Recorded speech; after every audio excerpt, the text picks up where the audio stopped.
यदक्षरम अनाख्येयम आनंदम अजम अव्ययम श्रीमन्निवृत्तनाथेति ख्यातम दैवतमाश्रये.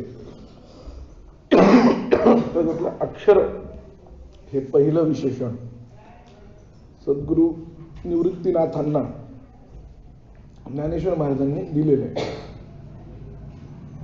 काल आपण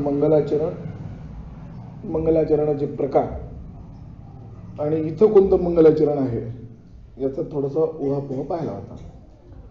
तर अक्षर या शब्दाचा दोन पद्धतीने अर्थ होतो. एक अक्षर म्हणजे वर्ण. वर्ण म्हणजे हे अ आ इ यांना वर्ण म्हणतो, वर्णमाला म्हणतो ना आपण.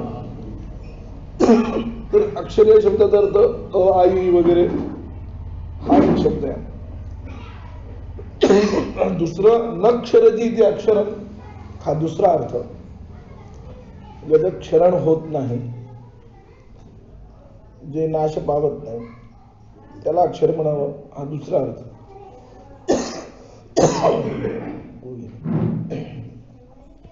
आणि तिसरा अर्थ आहे अश्नुते हे इति अक्षरम.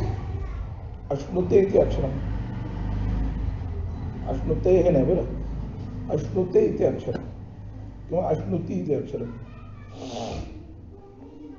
याचे तीन अर्थ आहेत. तर अक्षर शब्द जो आहे तो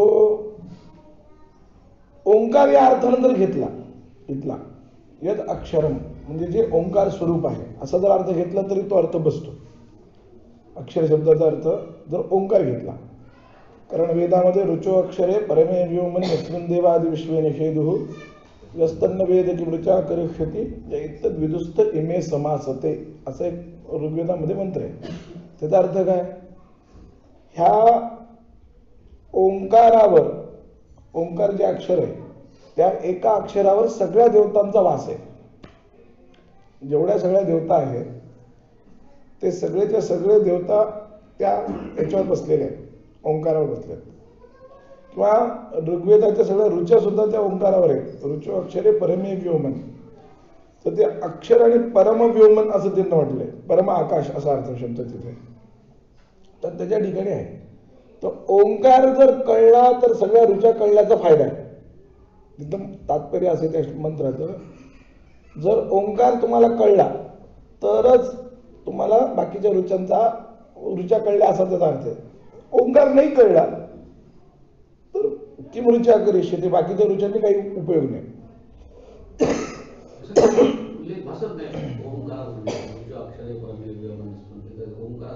अक्षर हा शब्द जो आहे तो ओंकार वाचक आहे.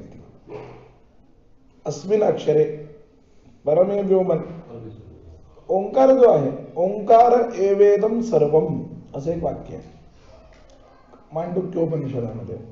ओंकार एवेदम सर्वम, हे संपूर्ण जगतच ओंकारमय म्हणून सांगितलं त्यांनी. तर मुंडकामध्ये असं सांगितलंय की ओम हे निर्गुण ब्रह्माचंही आलंबन आहे आणि सगुण ब्रह्माचंही आलंबन आहे. म्हणून ओम हे नाम आहे भगवंताचं. भगवंताचं ओम हे नाम आहे. आणि नाम आणि नामी याचा अभेद असतो असा एक नियम आहे. नाम आणि नामी म्हणजे राम हे नाम ज्या भगवंताचं आहे किंवा ज्या व्यक्तीचं असेल त्या व्यक्तीचा त्याच्याशी अभेद असतो. राम म्हटलं की ती व्यक्ती पण येते ना. आपण त्याचं नाम मग घेतलं पण ती व्यक्ती येते का? त्या दोघांचा अभेद असतो म्हणून. तसं ओंकार हे ब्रह्माचं नाम आहे. काय? ओंकार हे ब्रह्माचं नाम असल्यामुळं त्याचा आणि ब्रह्म्याचा अभेद आहे. म्हणजे ओंकार हे ब्रह्म आहे असा त्याचा अर्थ. तर अक्षर हा शब्द जर घेतला आपण, अक्षर म्हणजे वर्ण या अर्थानं जर आपण विचार केला तर इथं अक्षर शब्दाचा अर्थ होतो ओंकार. म्हणजे यद अक्षरम या शब्दाचा अर्थ जे ओंकार स्वरूप आहे. आला अर्थ लक्षात? जे ओंकार स्वरूप आहे.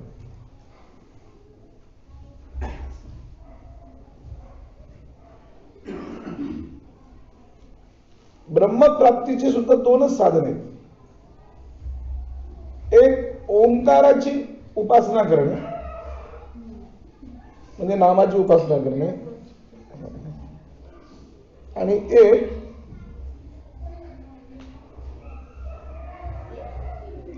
नीतीचा अभ्यास करणे.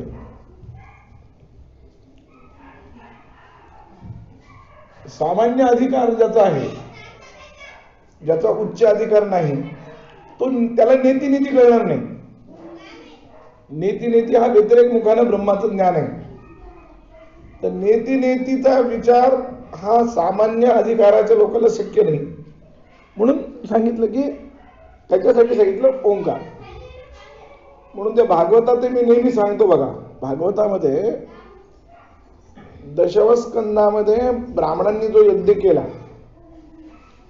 त्या यज्ञामध्ये ज्यावेळेस गोप अन्न मागायला गेले होते की आम्हाला भूक लागली आणि आम्हाला अन्न द्या,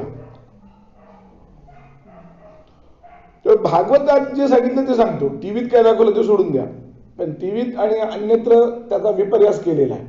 अन्य काव्यग्रंथामध्ये संत वाङ्मयात सुद्धा त्याचा विपर्यास सापडतो.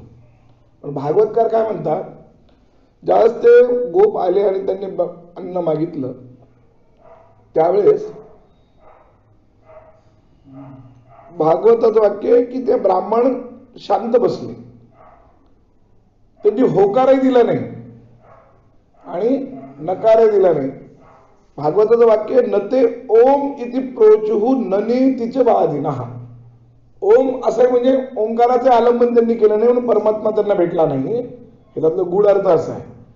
ओंकाराचं आलंबन घेतलं नाही म्हणूनही परमात्मा भेटला नाही, नीतीचे आलंबन घेतलं नाही म्हणूनही परमात्मा भेटला नाही. ते कर्मकांडातच अडकून पडले असं त्यांना सांगायचं तिथे. नते ओम इति प्रोचुहु ननी तिचे वादिनः. न इति असं म्हटलं म्हणजे नीती जरी म्हटलं असतं त्यांनी तरी एक वेळ परमात्मा भेटला असता त्यांना. ब्राह्मणांचं चुकलं काय तिथं, त्यांनी होकारच दिला नाही, होकारही दिले नाही, नकारही दिले नाही, ती गप्प बसले.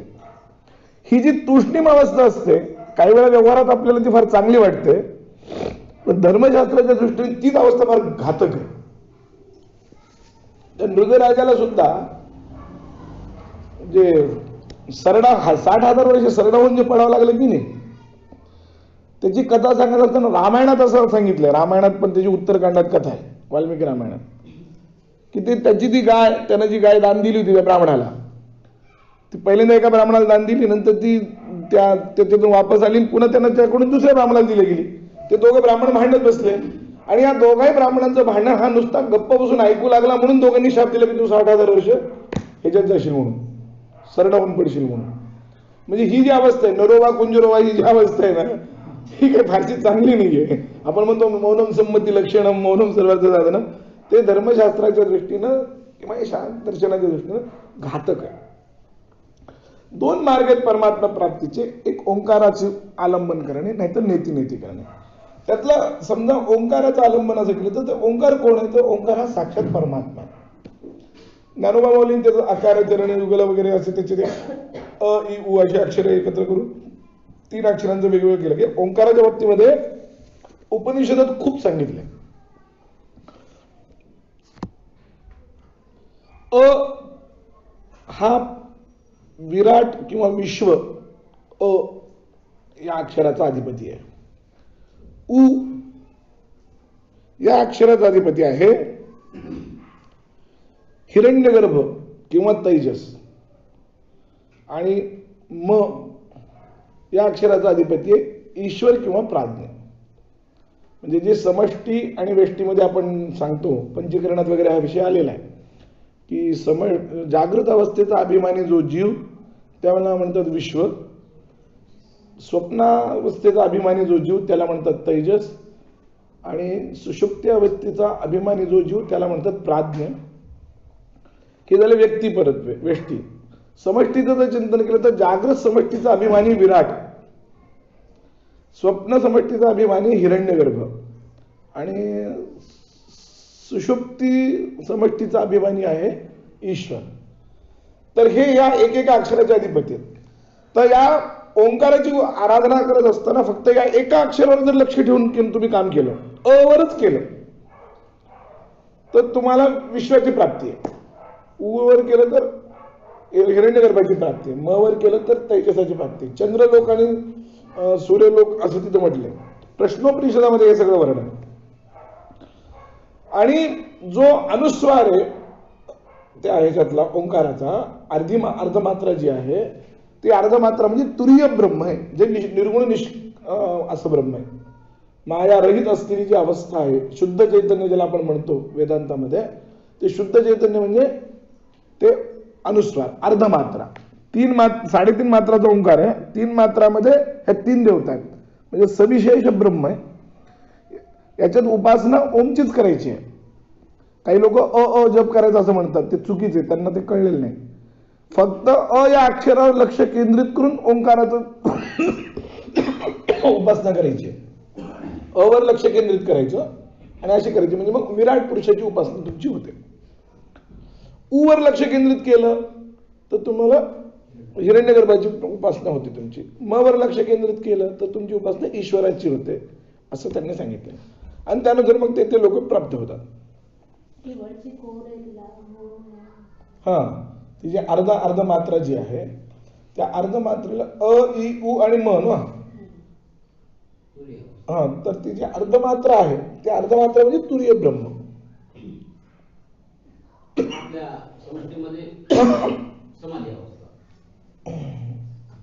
म्हणजे सुषुप्ती, समष्टी म्हणजे सुषुप्ती म्हणजे महाप्रलय. समष्टीमध्ये सुषुप्ती म्हणजे महाप्रलय. म्हणून ब्रह्मा विष्णू महेश आहेत की नाही, त्यातला विराट म्हणजे विष्णू आहे, तो पालन करतो म्हणतो ना आपण. स्वप्नावस्थेचा अधिपती हिरण्यगर्भ म्हणजे ब्रह्मदेव आहे. आणि प्रलयाचा समष्टीचा सुषुप्ती या शब्दाचा प्रलय तो म्हणजे महादेव आहे. म्हणून आपण ते रुद्र हा संहार करता म्हणतो ना आपण. एक पालन करता, एक निर्माण करता आणि एक संहार करता. तर हा स्वप्नावस्था ही जागृत अवस्थेचं बीज आहे. म्हणून ब्रह्मदेव पालन करता.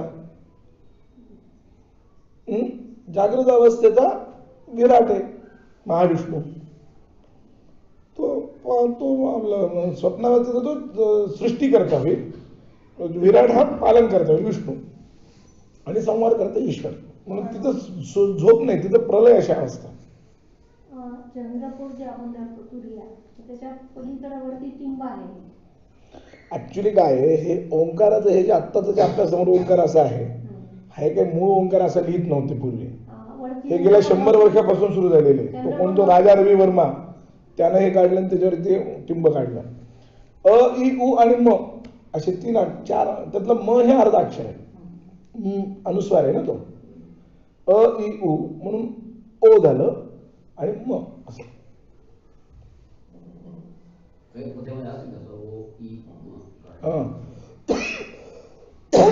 नाही, आत्ताचं जे ओंकार आपल्या समोरचे चित्र की नाही ओंकाराचं, हे राजा रवी वर्माने 100 वर्षापूर्वी काढले. तेच आता आपल्या सगळ्यांना वाटतं की तेच ओंकार आहे. पूर्वी ती पद्धत नव्हती. पण आता ते एवढं प्रसिद्ध झालं की त्यालाच आपण ओंकार समजतो. त्यातला अ इ उ असं झाला ना. अ विराट, इ हिरण्यगर्भ, उ महेश म्हणजे ईश्वर आणि म म्हणजे तुरीय ब्रह्म. तर म्हणून ओंकार हा दोन्ही ब्रह्माचा आलंबन आहे. निर्गुणाचे आलंबन आहे, सगुणाचे आलंबन आहे. अक्षर शब्दाचा अर्थ केला आणि अक्षरामध्ये आकार हा सगळीकडे व्यापक आहे. सगळ्या अक्षरामध्ये अ हा व्यापक आहे.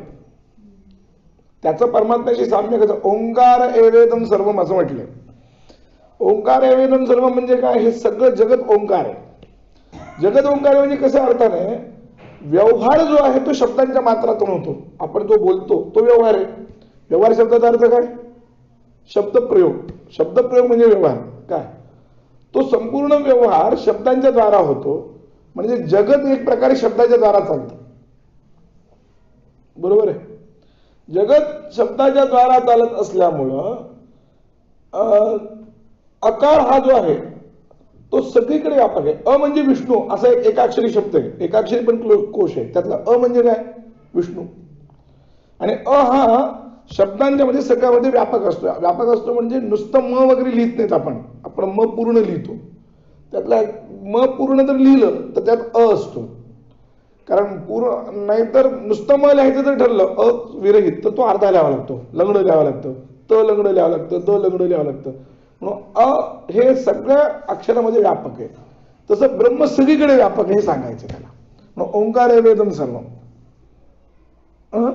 या दृष्टीनं ओंकार आणि ब्रह्मामध्ये सर्व व्यापकता साम्य आहे. म्हणून अक्षर शब्दाचा जर अर्थ ओंकार केला तर इथं ओंकार स्वरूपी असलेल्या निवृत्तीनाथांना मी शरण जातो असा अर्थ होईल ओंकाराचं केलं. ओमची उपासना ही या दृष्टीने करतात. ओम हे भगवंताचं नाम आहे. मी मागे सांगितलं हरिओमची मी मागे पण एकदा कथा सांगितलेली की वेदामध्ये सुद्धा सुरुवातीला हरि ओम म्हटलं पाहिजे. हरिओम न म्हणता जर वेदाचं पारायण जर केलं तर ते ब्रह्मदेवाचं सगळं चुकलं होतं आणि सगळेच्या सगळे झाडावरचे पानं खाली पडले होते अशी एक गोष्ट तैत्तिरीय अरण्यकामध्ये आलेली आहे. त्याचा अर्थ काय, तात्पर्य एवढंच आहे की प्रत्येक सुरुवातीला ओंकाराचा ध्वनी झाला पाहिजे.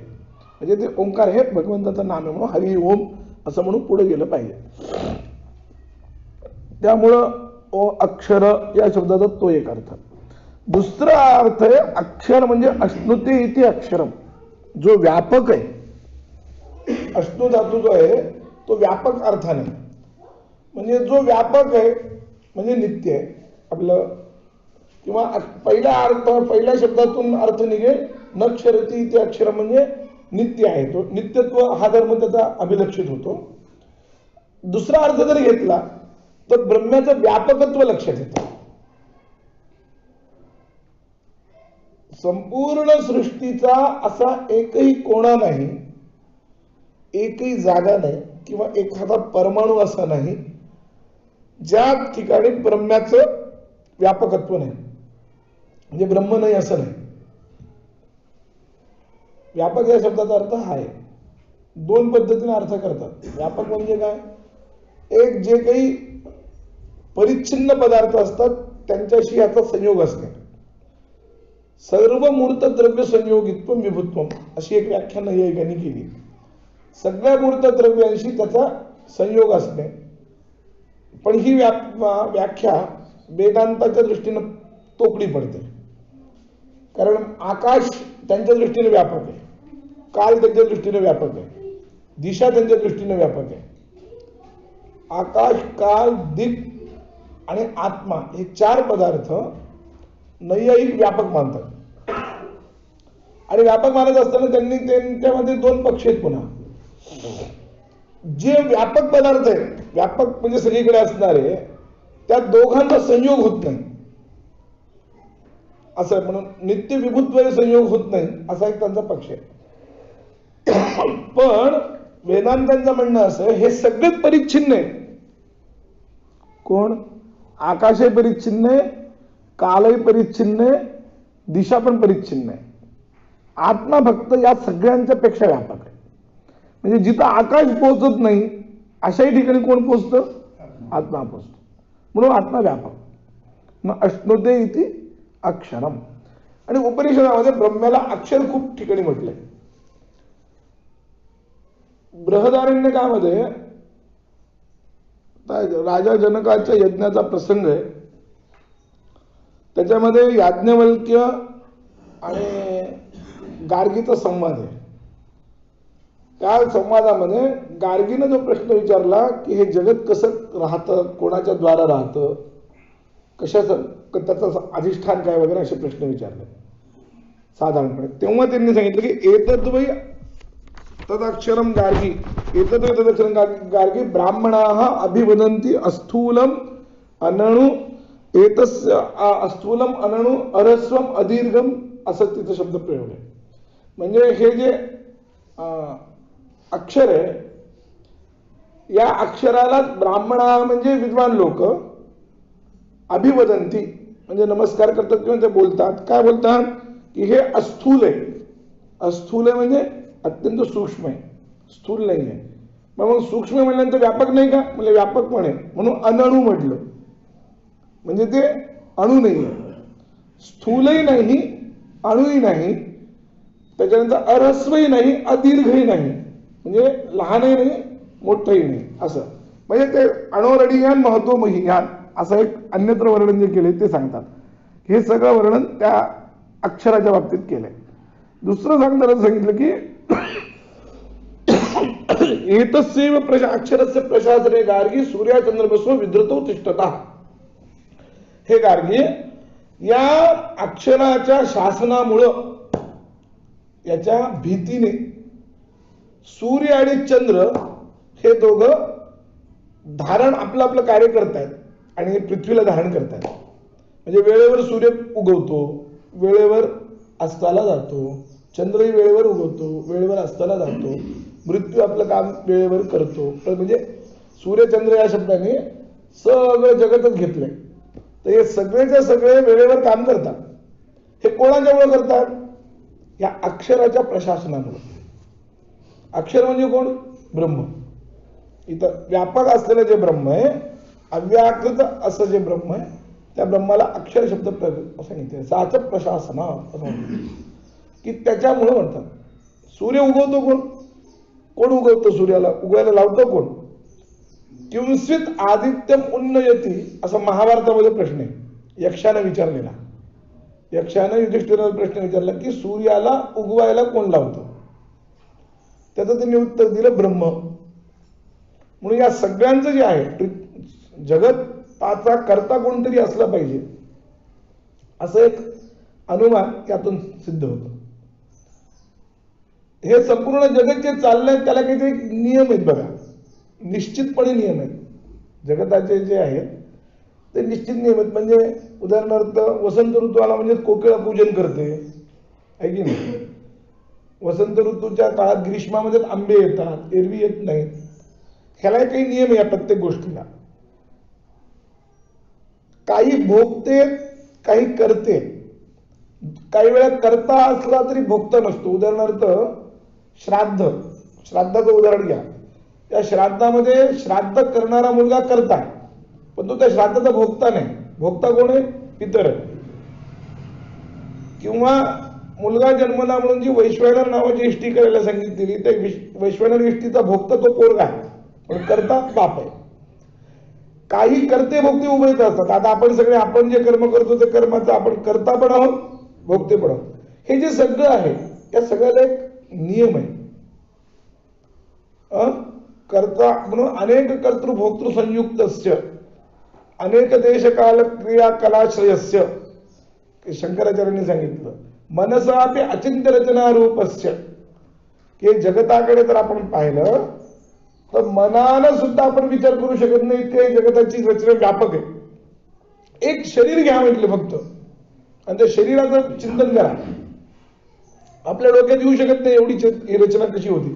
तर ही जी रचना अत्यंत शिस्त आहे त्या रचनेला. काळा अजून कधी मॉडेल बदललं नाही. बाकीचे सगळे आता जे निवडण झाले ते किती मॉडेल बदलले, त्याचं सगळं इकडे तिकडे तिकडे झालंय. मग इंजन पुढे येतं, मागे जातं, डोक्यावर जातं, कुठंतरी एका बाजूला जातं, मध्यभागी येतं. असं अजून कुणाचंही हृदय खालीवर झालेलं नाहीये, हे लक्षात ठेवा. कार्य आहे म्हणल्यावर करता आहे, पण ब्रह्म काहीच करत नाही असं आपण जेव्हा म्हणतो, मग परत ब्रह्माकडं हे करतेपणा चालला नाही. मायोपाधिक ब्रह्म करतं ना सगळं, त्यामुळे ते कर्तृत्व त्याच्याकडे जातच ना. माया आहेच ना, त्यामुळे ते काही आणि काही करत नाही म्हणजे त्याचं परिणामी उपादान कारण माया आहे, हा विवर्त आहे. संपलं. कारण आहे झालं. याच्यावरून ईश्वर सिद्ध होतो. सर्वात महत्वाचं काय होतं, ह्याच्यावरून ईश्वर सिद्ध होतो. ईश्वर सिद्धीसाठी ते अनुमान आहे. सूर्य चंद्र वगैरे हे सगळेच्या सगळे कोण धारण करतं? हे असे जे वरच्यावर अडकलेले ते आधुनिक विज्ञानाच्या नुसार काय म्हणणं आहे की हे सगळे गुरुत्वाकर्षणाने एकमेकाच्या राहतात. गुरुत्वाकर्षणाने एकमेकाच्या राहतात आणि ते काय त्यांचं म्हणणं की ऍक्सिडेंट झाला, ते सगळे फुटले आणि ते ऐकलं. पण असं नाही ना, ते नुसतं जर याला म्हणतात स्वाभाविक यादृच्छ रीतीनं ते सगळं झालं. म्हणजे घटना घडली आणि पण घटना अशी जर एकदम अचानक जर घडली आणि ते सगळे एकमेकाला ऍक्सिडेंटली सगळं जर झालं असेल तर त्यात नियमित्त असू नये. अचानक घडलेल्या घटनेत नियमित्त नसते. इथं नियमित्त आहे ना, वेळेवर सूर्य उगवतो, वेळेवर चंद्र उगवतो, नियमित आहे ना. वेळेवरच पाऊस येतो, म्हणजे पावसाचे काही महिने ठरलेले आहेत. हे नियमित आहे की नाही? ही नियमितता कोणी तयार केली? ही नियमितता वेद ईश्वराने तयार केली. असं ईश्वर म्हणजे तिथं अक्षर असा शब्द प्रयोग आहे. अक्षराने तयार केली, ब्रह्माने तयार केली. अक्षर म्हणजे ब्रह्म. अक्षर या शब्दाचा अर्थ एतस्यैव अक्षरस्य प्रशासने गार्गी सूर्या चंद्रमसो विधृतौ तिष्ठता. सूर्य आणि चंद्र हे त्यानं धारण केलेले आहेत. याच्या शास्त्रामुळे सगळं व्यवस्थित चालू आहे. अन्यत्र म्हटलं की काय, भीषास्माद वातः पवते भीषो देति सूर्य भीषादग्निश्चेंद्रश्चा मृत्युर्धावती पंचम इति.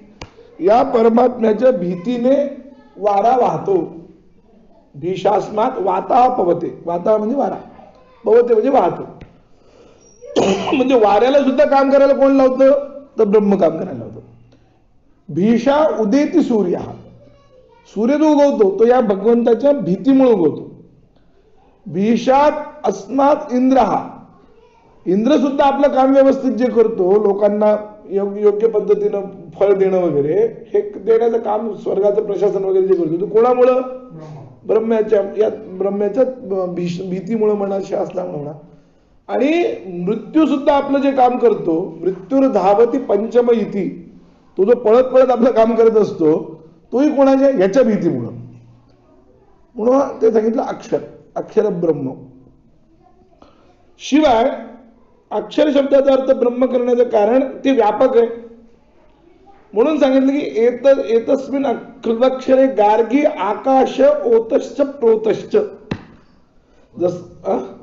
ओतप्रोत हे संपूर्ण आकाशच्या अक्षरामध्ये भरलेले, असं त्यांनी सांगितलं. एतस्मिन् खल्लो अक्षरे गार्गी आकाश ओतश्च प्रोतश्च नान्यतोस्ति द्रष्टा, नान्यतोस्ति मंता, नान्यतोस्ति श्रोता, नान्यतोस्ति विज्ञाता, असे वर्णन आहेत. कुठं? हे सगळं बृहदारण्यकातले घातलं. तिसऱ्या अध्यायातले मी तुम्हाला मंत्राचे काही प्रतीक सांगितले. तिथला संवाद वेगळा, म्हणजे वेगळा अभ्यासला पाहिजे. तिथं शंकराचार्यांचं भाष्य खूप मोठं आहे.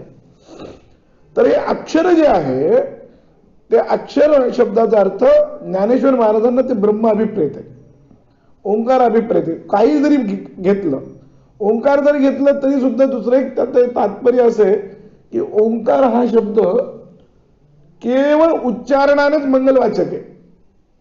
ओंकार चात शब्दश्च द्वावेतो ब्रह्मणः पुरा कंठम भित्वा बहिर्यातो तस्मान मांगलिका उभौ, असा नियम आहे. ओंकार आणि अथ हे दोन शब्द ब्रह्मदेवाच्या कंठातून सृष्टीच्या आरंभी पहिल्यांदा बाहेर पडले. कंठम भित्वा बहिर्याता पहिल्यांदा आली या सृष्टीमध्ये. म्हणून त्याला म्हटलं ना की हे दोन्ही मांगलिक आहेत. म्हणून यांचं केवळ उच्चारण जरी केलं तरी मंगल माहिती येते. ओमचा उच्चार का करायचा सुरुवातीला? ते मंगल व्हावं म्हणून. ओमचा अर्थ काही असो, त्याच्या उच्चारणानेच मंगल माहिती होते. या सर्व कारणाने मंगलाचरणाच्या दृष्टीने अक्षर शब्दाचा उपयोग केला. म्हणून अक्षर म्हणजे ब्रह्म, अक्षर म्हणजे ओंकार. जे कोणताही अर्थ घेतला तरी नामनामीचा अभेद आहे. अक्षर म्हणजे ओंकार घेतला तर नामनामीचा अभेद या अर्थाने ते ब्रह्मच होतं. अक्षर म्हणजे व्यापक, या अर्थाने ब्रह्मच होतं. म्हणून अक्षरम या शब्दाचा अर्थ जे, किंवा असंही आपण करू शकतो, जे निर्गुण आणि सगुण ब्रह्म आहे. जे निर्गुण आणि सगुण ब्रह्म आहे. म्हणजे आता हे जे लक्षण आहे अन्यरित्या लावता येतं. तुम्हाला अजून एक सांगतो ना, सगुणत्व ज्यावेळेस येतं, सविशेष ब्रह्म ज्यावेळेस आपण म्हणतो, त्यावेळेस त्याचं जे वर्णन आहे, म्हणजे याच्यात अक्षर शब्दानं जर समजा जगत कारणत्व जर सांगितलं, असा अर्थ जर केला, अक्षर शब्दाचा अर्थ जगत कारण असलेलं ब्रह्म असा जर केला, मगाशी सांगितलेले जे श्रुती आहे, एतस्यैव प्रशासने गार्गी सूर्या चंद्रमसो विधृतौ तिष्ठत. एतस्यैव अक्षरस्य प्रशासने गार्गी सूर्या चंद्रमसो विधृतौ तिष्ठतः. या वाक्यात जगत कारणत्वाचा उल्लेख आला. ब्रह्म हे जगत कारण आहे. एतस्मिन् खलु अक्षरे गार्गी आकाश ओतश्च प्रोतश्च. आकाश होतं प्रोत म्हणलं म्हणजे जसं पटामध्ये तंतू होतं प्रोत असतात, तसं ह्या आकाशामध्ये हे ब्रह्म ओतप्रोत म्हटलं म्हणजे मूळ तंतू जसं तिथं उपादान कारण त्याचं ब्रह्म उपादान कारण आहे असं सांगितलं आहे, त्याचा अर्थ होतो. याने जर जगत कारणत्व जर विचार केला तर अक्षर शब्दांनी ब्रह्म्याचं तटस्थ लक्षण सांगितलं असा एक अर्थ होतो. इथं ब्रह्म्याचं लक्षण कोणतं सांगितलं? तटस्थ. कारण मूळ निर्गुण ब्रह्माला तर जगत कारणत्व सांगता येत नाही. निर्गुण ब्रह्म हालत नाही, डुलत नाही, ते कसलं जगत कारण होणार? मग अशीचा प्रश्न आला जो, तर ते आता सविशेष ब्रह्म जगत कारण होईल. जन्माद्यस्य यतः ब्रह्मसूत्रामध्ये सांगितलं की जन्माद्यस्य यतः, ज्याच्यापासून जन्म स्थिती आणि लय झालेला आहे असं जे आहे, या सृष्टीचं जन्म, या सृष्टीची स्थिती आणि या सृष्टीचा लय हे तिन्ही ज्याच्यापासून होतं त्याला म्हणतात अक्षर किंवा त्याला म्हणतात ब्रह्म. या द्वारा त्याचं काय झालं? तटस्थ लक्षण सांगितलं. लक्षणाची पद्धत जी आहे ती दोन सांगतात की एक तटस्थ लक्षण आणि एक स्वरूप लक्षण. वेदांतामध्ये हे दोन प्रकारचे लक्षण मानलेले. तर जगत कारणत्व हे तटस्थ लक्षण आहे आणि पुढलं जे आहे अजम अनाख्येयम वगैरे वगैरे जे आहे ते सगळं पुढली विशेषण जे ते स्वरूप लक्षणाचे असंही सांगता येतं. दोन पद्धतीने त्याचा विचार करतात. तटस्थ लक्षणाचं काय असतं की तटस्थ लक्षण पूर्ण वेळ राहत नाही लक्ष्याबरोबर. जे लक्ष्य आहे त्या लक्ष्याला ओळख करून देण्यासाठी एखादा धर्म सांगितला तेवढ्यापुरतं त्याचा उपयोग होतो, पण तो कायम त्या लक्ष्याबरोबर राहील असं नाही. उदाहरणार्थ जर ध्रुव तारा कुठे असं जर कोणी विचारलं तर आपण रात्री ज्याला काय सांगतो ते बघ ती फांदी आहे ना, त्या फांदीच्या पलीकडे जे चमकायला ना ते फांदीचा आश्रय आपण घेतो. शाखाग्रे चंद्र हा शाखाग्रे फांदीचा आश्रय घेतो. आता ही फांदीचा आश्रय हे काय आहे? हे तटस्थ लक्षण आहे.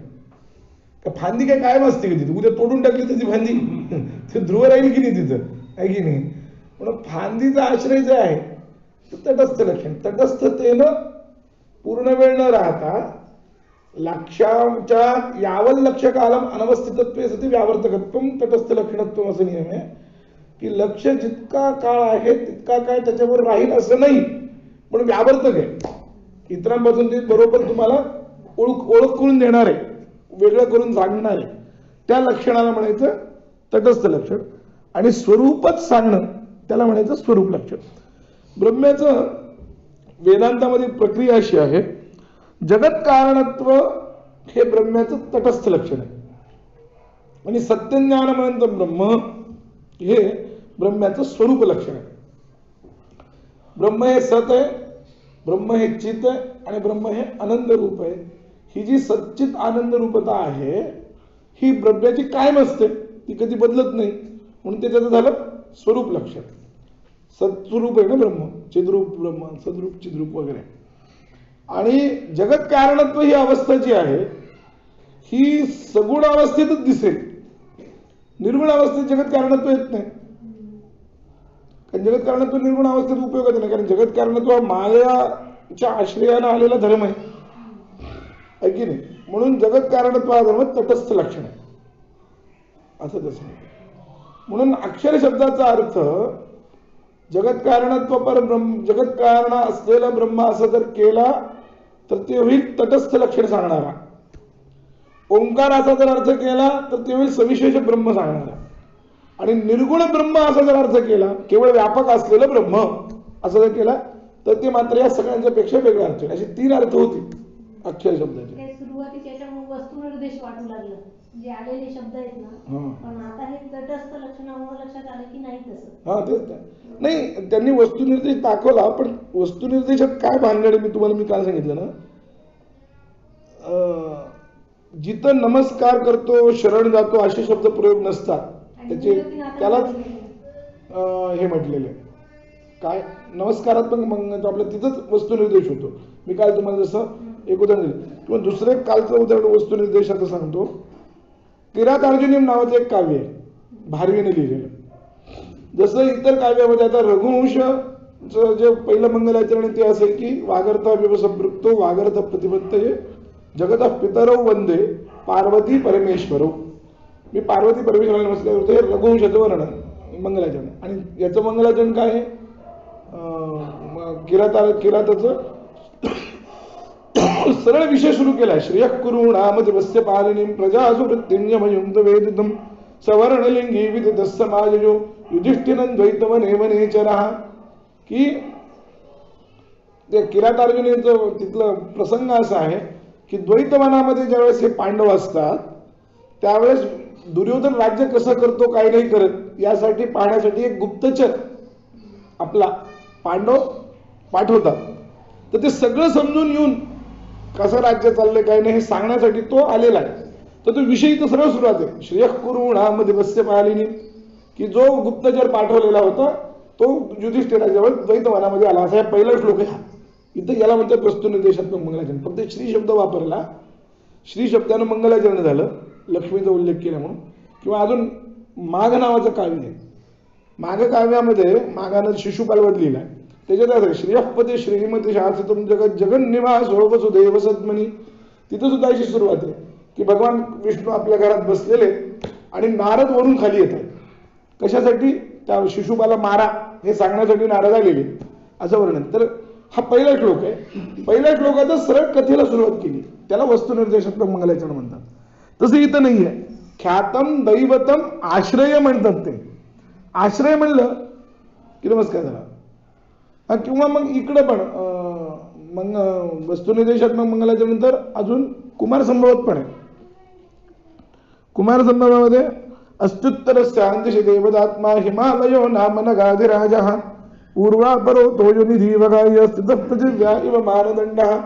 तिथं सरळ डायरेक्ट सांगितलं की देवदात्मा असलेला हिमालय उत्तर दिशेला आहे आणि त्या ठिकाणी देव राहतात वगैरे असं वर्णन सुरुवात केली. म्हणजे जिथं कथेला साक्षात सुरुवात असते, कथेला म्हणा विषयाला सुरुवात असते, तिथं हे असतं काय वस्तुनिर्देशानं. पण मी आधी देवाला नमस्कार करतो, शरण जातो वगैरे.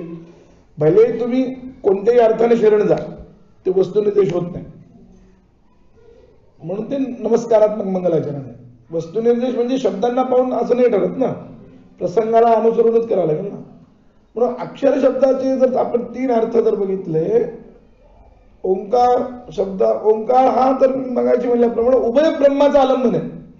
सगुण निर्गुण किंवा सविशेष निर्विशेष अशा दोन्ही ब्रह्माचं आलंबन ओंकार आहे. म्हणून अक्षर म्हणजे जर ओंकार म्हटलं तरी चालतं.